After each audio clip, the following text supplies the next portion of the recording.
Welcome to or back to my channel. I'm going to do a video called Lies That the Right Wing Tells Women, or at least, let me correct that this woman tells women that should make you furious. And no, it's not just because I am a Democrat, but let's get into the video, shall we? And I know I already covered this, but I have some more thoughts. Hello, Classic Crew, and welcome to today's video, where we're going to be talking about 5 things the left tells women that make me furious.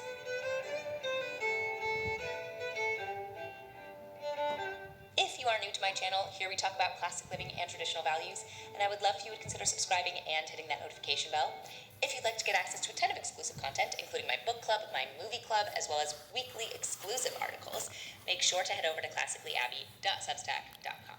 In today's video, I want to talk about 5 things that the left tells women that just make me mad. I saw this on another person's channel. First of all, why did they make you mad?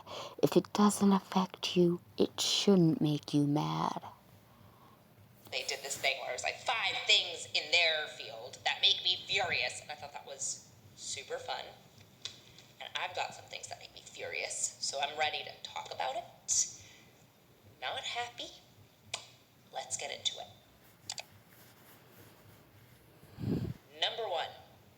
Why does the left insist on telling women that sex with random people is empowering? First of all, not everybody on the left has sex with random people.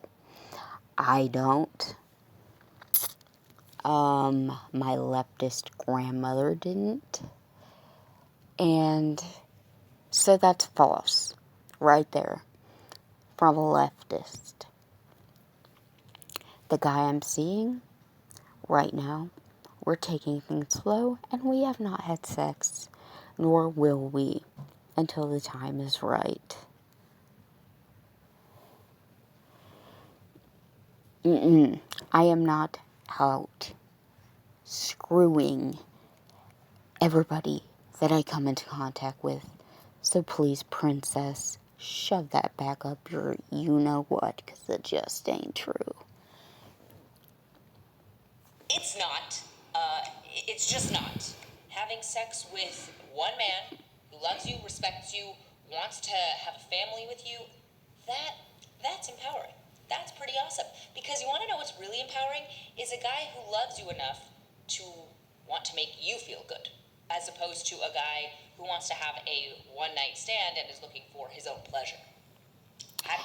Oh, and by the way, let me tell you about a right-wing, very famous Christian mega family man named Josh Duggar, who cheated on his wife, had God knows how many sexual affairs outside of marriage, and I say that because I don't know how many. At least one. So it's not just left-wing men. Correct yourself, Abby. Correct yourself. Consider that a guy who is devoted to you, who loves you, who's going to spend his life with you, cares whether or not you are having fun. A guy who is never going to see you again cares if he is having fun. Which is more empowering? Which is more empowering? A situation where if you got pregnant, the guy was ready and willing to have children with you, is excited about it, wants to be the father of your children, or having sex with a guy who would absolutely panic if you told him that you were pregnant and that this would be a big problem. Yeah, there's a lot of reasons that having sex with people outside of marriage is not empowering. It's easy to convince yourself and lie to yourself and say, well, I like sex. So if I like sex, then it must be empowering for me to get it however I want it. No. Why don't you tell that to the millions of Republican men who did the same thing, Abby? That's just wrong, and it's stupid. Having sex with the person that you have chosen to build a life with because, sex is not just any other physical activity. It is a unique one. It is a special one that you share with one person, and that can lead to the creation of a baby. Yeah, keep that in marriage. Enjoy it with the person who loves you and cares about you. And stop treating sex like something you can do willy-nilly, because you shouldn't, and you can't. And the left is doing women a real disservice by trying to convince them that... And so is the right. Just ask Anna Duggar, who is now left with 7 kids and a husband who is in prison. Right-wingers. That sex outside of marriage with everybody and anybody is empowering. It's not. I've got quite a few videos on my channel about this, so if you are interested in hearing more, check them out. But yeah, that's number 1, and it makes me furious. Number 2, shout your abortion. Get an abortion. Have an abortion rather than have a baby. It is good for women to have the option to murder their child so that they can pursue their careers. No, that's wrong. None of that is true. And this makes me so mad because, number 1, it's... Don't be bad anymore. Roe v. Wade was overturned thanks to your people, so don't be mad about that anymore. Actually, be mad about the women who, through, trigger warning, incest, rape, and other things, through no choice of their own, have a baby, and there's nothing they can do about it except have it and go through that trauma. But you, Princess Abby, won't be mad at that. You just won't be, because that's not the type you are. Okay, get that off the table. Number 2, no woman is better off for killing her child. Women can tell themselves that they are. They can tell themselves that they're better off for having killed their child so that they could have a more stable life. But women who abort their children know that it's a child. They know. And it's their baby. And they're doing something harmful not only to another person but to themselves. Why don't we encourage women to embrace their natural strength as mothers and tell them that they can do this? Not everybody has natural strength as mothers. Think of the kids who are abandoned, neglected, abused by mothers who clearly should never have had kids. Think about that. But of course you won't. Because in your spoiled little life, that never happened. This thing that seems so scary, instead of telling them that they just can't handle it and this isn't the right time, they should just get rid of this human that was put into their care by themselves, presumably, because in 99% of cases, women who get pregnant and want an abortion, it was because they had sex of their own volition and then were like, oh, whoops. Another reason why sex is not empowering. This is just a horrible lie that the left has perpetrated against women, that abortion is the best option, or a good option, or an option at all. Abortion is wrong. It's bad for women. It hurts them. I truly am furious about this. Number 3, fulfill your potential. Fulfill your potential, ladies. You can't fulfill your potential unless you get out of the house. How are you going to show... You also... OMG.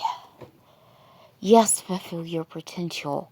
Yes, do that. Because you know what? Marriage isn't perfect. And sometimes kids are left with one parent, as their provider, and it is the woman. And when you fulfill your potential, you can make sure that you can take care of those lives you created, with or without a husband.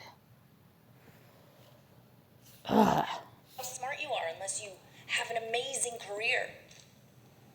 I hate that. I hate that.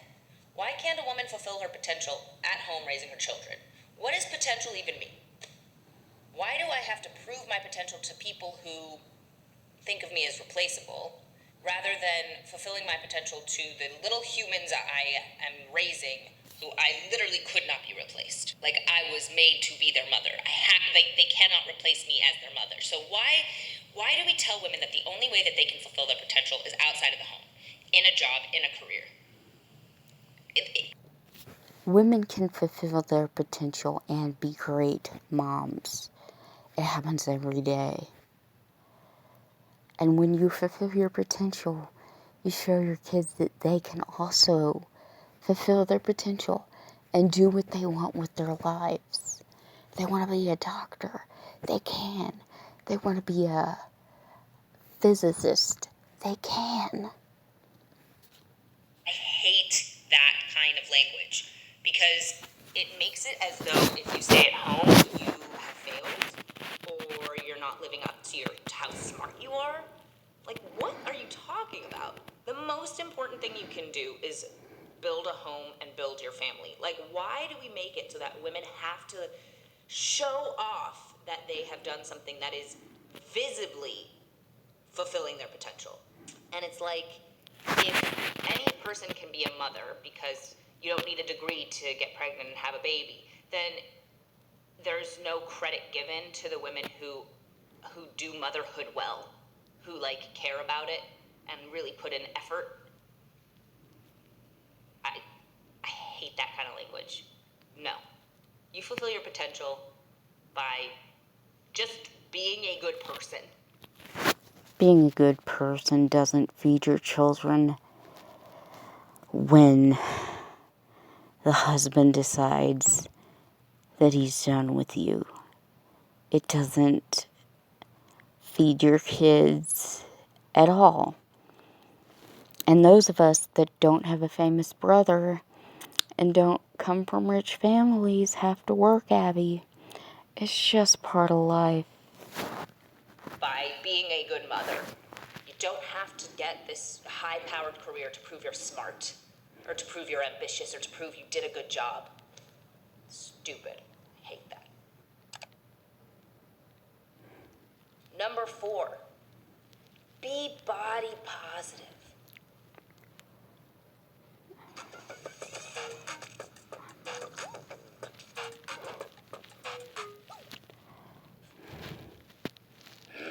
I hate this language. Okay, so here's my issue with this whole body positivity movement, and I've talked about this a lot. So, number 1, we encourage women to love their bodies, but not loving their bodies where they're at, and for what they do, while also encouraging them to be healthy and lose weight and or gain weight if needed. Like, we encourage people to love their bodies where they're at, and that's beautiful. But really, it's very unhealthy, and it doesn't encourage women to actually get to a healthy place with their bodies. And at the same time, we encourage women to be immodest all the time. Like, we put women in direct competition with each other by encouraging people to dress in a way that shows off their entire bodies. Again, Democrat leftist here, and I do not show off my body. My body is covered 24/7. Because you know what? There are nasty ass men who will objectify you, will do bad things to you. And you know what? Sometimes it's better to just be covered up. And this is from a leftist. Fashion trend was a bra last season. You're just supposed to wear a bra out. And it's like, oh no, we're body positive because fat women and skinny women and curvy women and boyish women can all wear these things, and they should all wear these things. Who's gonna look better in these things? Come on. Why are we putting people in direct competition with each other by encouraging them to expose their bodies when we're also telling them, like, love where you're at, you're so beautiful? We're not blind. People are smart. We can tell what's a healthier body than another. And by exposing everything and encouraging people to expose everything, we're only doing a disservice to everybody. It's so stupid. I'm so against the immodesty of our culture for a lot of reasons, but like this is one reason that I hate, because it's so, these two things are paradoxical, and they act like they're not, but they are. It's upsetting. On top of which, I mean, the whole idea that you have to expose yourself to show that you're confident is so stupid. You can be confident in your modesty. I cover up because I love my body and I respect it, and I only want to share it with one person who will show it the respect it deserves. Why do you get access, stranger on the internet, to my body, and you don't care a lick about me? Like, no, we're not doing that. The body positivity movement, the immodesty of our era, like, I hate it. Just dress in a way that is attractive, not attracting, that gives people an opportunity to see your personality and doesn't make people focus on your boobs. Give people an opportunity to exercise and get healthy and well. Yeah. First of all, there could be a ton of reasons why someone's body is not Abby's definition of perfection. You know, women that take certain medicines that make them gain weight. Yes. Student pharmacist here. I know what medicine does to people. Bipolar medicine, nerve pain medicine, medicines that people need to take. And unfortunately, one of those side effects is weight gain. It's not because they're unhealthy. It's because they're treating a condition that can be very painful. Would you rather, I mean, let's say you're bipolar. Would you rather have a manic episode or take the medicine and be at peace no matter what your body looks like? Think about it, Abby. And you know what? Maybe pick up a textbook. Pick up a freaking textbook. Go to the library. You know, learn a few freaking things before you open your freaking mouth.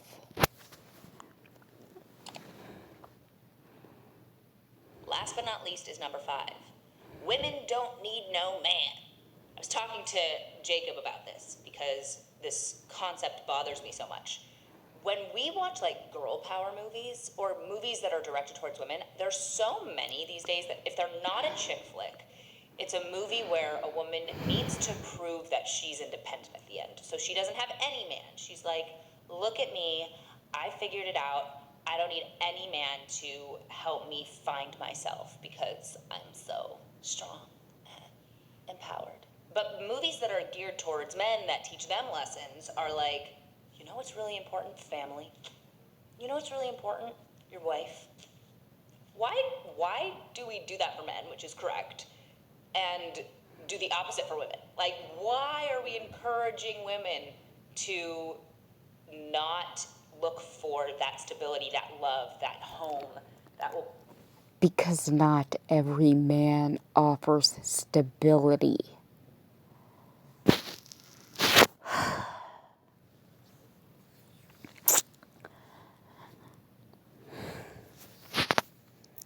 Not every man takes care of their wife. Enough said. Enough said. Bring them happiness. I mean, I get the idea that men are more pulled in the direction of wanting to just like screw around and not really be at home theoretically. Like they want to be more, they're more bachelors, and that women have more of a tendency to want to be married and have children, and so maybe they're trying to make those women who haven't found that yet feel better about themselves. But don't encourage women to make those decisions. Like, what? Don't, that's stupid. That's not good. It doesn't make anyone happy. I understand that we're trying to comfort those women who have not yet found this, but by making bad decisions, you're only making it harder for yourself to find a husband and to have children and have a home life. Like, no, women are not better off by being independent and going off without a man and not needing someone. Everybody needs a partner. Men need women, women need men. Done. Solved. The mystery of the... Do we, though? Do we need men? Because there are a lot of lousy men out there who you do not need. Men who cheat, men who lie, men who don't take care of their families. You don't need those kind of men. So, not every woman needs a man. If this man is not living up to what he is supposed to be, get rid of him. You don't need that. World has been solved. So stop telling women that they are better off on their own and that they're strong Sometimes they are. on their own. No. Like, figure yourself out, but don't eschew men. Men are very good for you. They will make you better, and you will make them. Some men are very good for you. I'm going to end this video. Let me know what you think in the comments.